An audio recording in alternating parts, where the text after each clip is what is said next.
სახელმწიფო უსაფრთხოების სამსახურმა დააკავა ქართული ოცნების სტაჟიანი მხარდამჭერი რიმა ოთარაშვილი, რომელიც ამჟამად მარნეულის მერიაში მუშაობდა.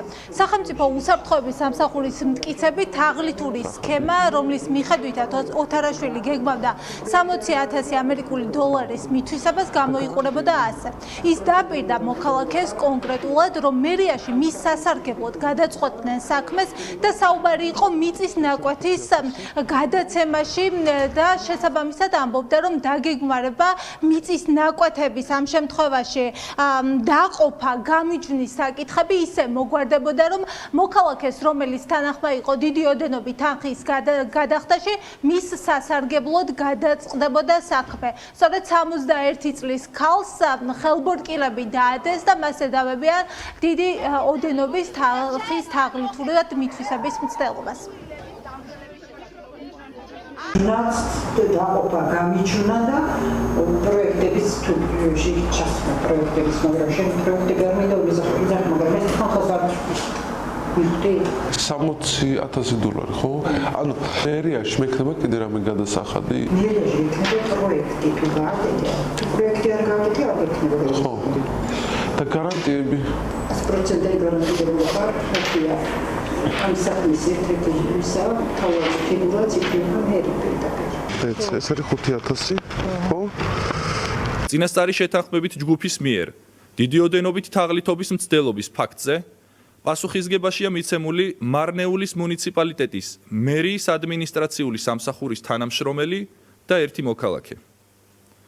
გამოძიებით დადგინდა, რომ მარნეულის მუნიციპალიტეტში მდებარე 20,000 კვადრატული მეტრი ფართობის მიწის ნაკვეთის რამდენიმე ნაწილად დაყოფა გამიჯვნის საკითხის თითქოს და მარნეულის მუნიციპალიტეტის მერიაში დადებითად გადაწყვეტის სანაცვლოდ მერიის ადმინისტრაციული სამსახურის თანამშრომელმა და მისმა ნდობით აღჭურვილმა პირმა მოქალაქისგან მოითხოვეს 60,000 აშშ დოლარი, საიდანაც წინასწარ აიღეს 5,000 აშშ დოლარი. გამოძიება სისხლის სამართლის კოდექსის 19.180 მუხლის მეორე ნაწილის A და მესამე ნაწილის B ქვეპუნქტებით მიმდინარეობს, რაც სასჯელის სახით 6-დან 9 წლამდე ვადით თავისუფლების აღკვეთას ითვალისწინებს.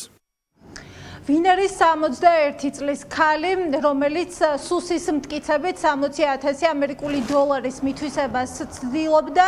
ის არის რიმა ოთარაშვილი, რომელიც საზოგადოებამ 2022 წელს გაიცნო, როდესაც მოძრაობა შინ ევროპისკენ სააგიტაციო მასალის დარიგებაში ხელს უშლიდა. ჩვენ აქტივისტები მარნეულიდან გვიყვებიან, რომ არა მხოლოდ ამ დროს, არამედ შემდეგაც ოთარაშვილმა თავი არაერთხელ გამოიჩინა, როდესაც თუნდაც საარჩევნო პერიოდში და არჩევნების დროს ის ახდენდა მოქალაქეების მობილიზებას და მარნეულის მესამე სკოლაში იყო მობილიზებული ოთარაშვილი და მოქალაქეებს უხმობდა არჩევნებისკენ ქართული ოცნების სასარგებლოდ.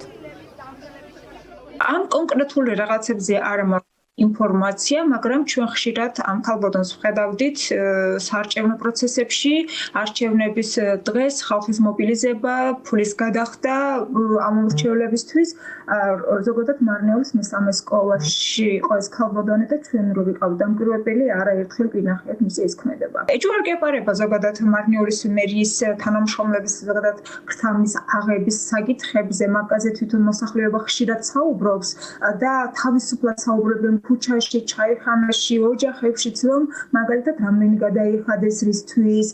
განსაკუთრებით მათ პრობლემა არის, თქვათ, რომ სოციალური დახმარების მიღებაზე, რომელიც ისეც ფასიანი მომსახურება არის, მიწის რეგისტრაცია, უფრო ურთულესი პროცესი არის, უნდათ რომ ადვილად მოაკვარონ ეს საქმე. ამ განცხადების წერაში ქალბატონი ირმასნაირი ხალხი ისინი არიან ჩვეულებრივი დავალებით შემსრულებლები და არ ვიცი რატო გაწირეს. ალბათ ასეთ ჩათვალეს საჭირო. არ ვიცი.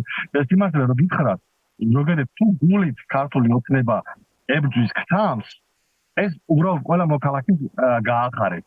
რა თქმა უნდა, თუ იბრძვის, თუ აქ არის თუ და თუ გულით ებრძვის, მაშინ უნდა ვნახოთ ჩვენ მარნეულში უფრო მაღალი თანამდებობის დაკავება, იმიტომ რომ იქიდან მოდის ეს ყველაფერი, იქიდან აძლევენ დავალებას.